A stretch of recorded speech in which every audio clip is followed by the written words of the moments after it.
It was late, the kind of late where the city feels like a ghost town, even though it's never truly asleep. I had just finished a long day at work and was craving nothing more than the solace of my apartment and my bed.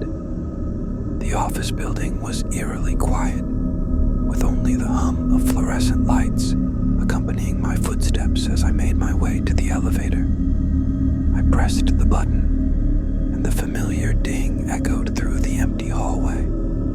The doors slid open, revealing the small, slightly worn interior of the elevator. I stepped inside and pressed 17 for my floor. As the doors closed, I leaned back against the wall, grateful to be heading home. But as the elevator began its ascent, a jarring lurch threw me off balance. The elevator shuddered, and then, with a loud clank, it stopped. My heart skipped a beat as I looked at the floor display. It was stuck between the 9th and 10th floors.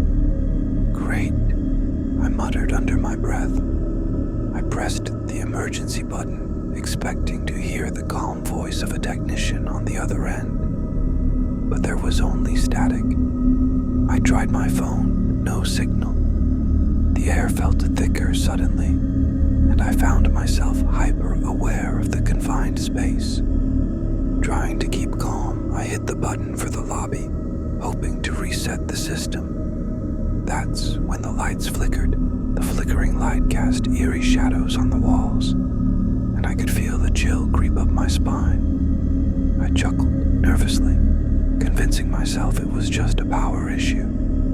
"It's just a mechanical failure," I whispered, as if saying it aloud would make it true. Then I heard it, a faint sound almost like breathing. I froze, straining to listen. The sound came again, soft and deliberate, as if someone or something was in the elevator with me. I scanned the small space, but it was empty. "Hello?" I called out, my voice trembling. There was no answer, but the breathing continued. The lights flickered again, and this time they didn't come back on. I was plunged into complete darkness. My heartbeat thundered in my ears as I fumbled for my phone, using its flashlight to illuminate the space. That's when I saw it. Scratches. Dozens of them carved into the walls of the elevator. They were jagged and erratic, as if someone had clawed at the walls in desperation. Beneath the scratches were words etched deeply into the metal. They read, "Do not look up."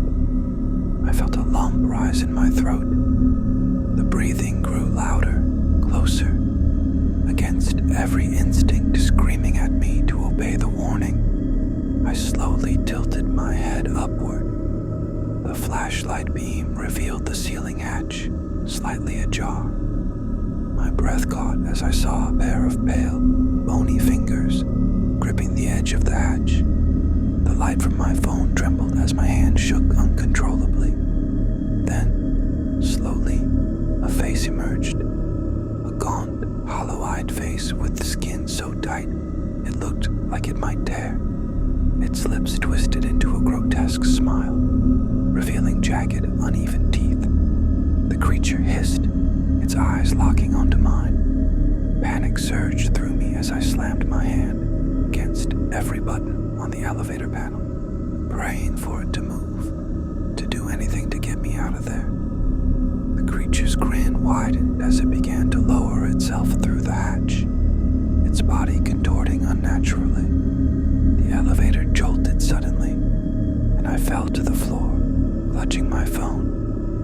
The lights flickered back on for a brief moment, and the creature was gone. I scrambled to my feet, hyperventilating as I scanned the elevator. Had I imagined it? Was I losing my mind? The lights went out again, plunging me into darkness. The elevator began to move, but it wasn't going up. It was descending, faster and faster. The floor display blinked erratically, numbers flashing in no discernible order. The breathing returned, louder and more guttural. It was everywhere now, surrounding jarring halt, the elevator stopped. The display read B, the basement. But our building didn't have a basement. The doors slid open slowly, revealing an impenetrable black void. I stayed frozen, unwilling to step out, but something unseen pulled at me, a force urging me forward. Whispers echoed from the darkness, incoherent, but insistent. My body moved against my will, one step closer to the threshold. Then I saw them, figures emerging from the darkness, shadows shaped like people, but wrong. Their limbs bent unnaturally, and their faces were blank slates, devoid of features. I screamed, stumbling backward into the elevator. As if sensing my resistance, the figures moved faster, their movements jerky and disjointed.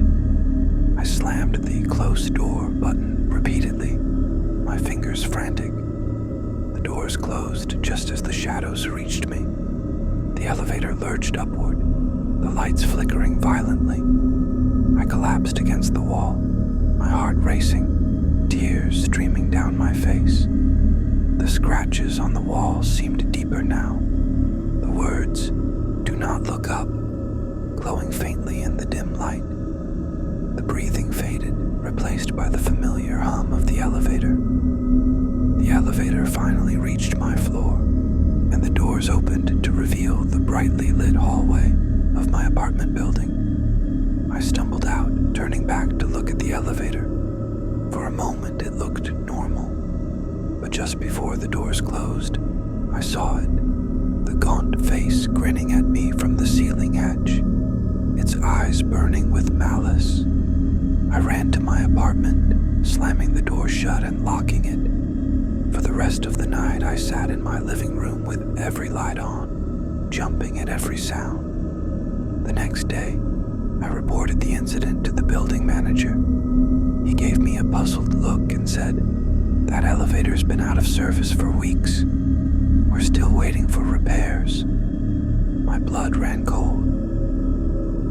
I avoid elevators now, no matter how many flights of stairs I have to climb.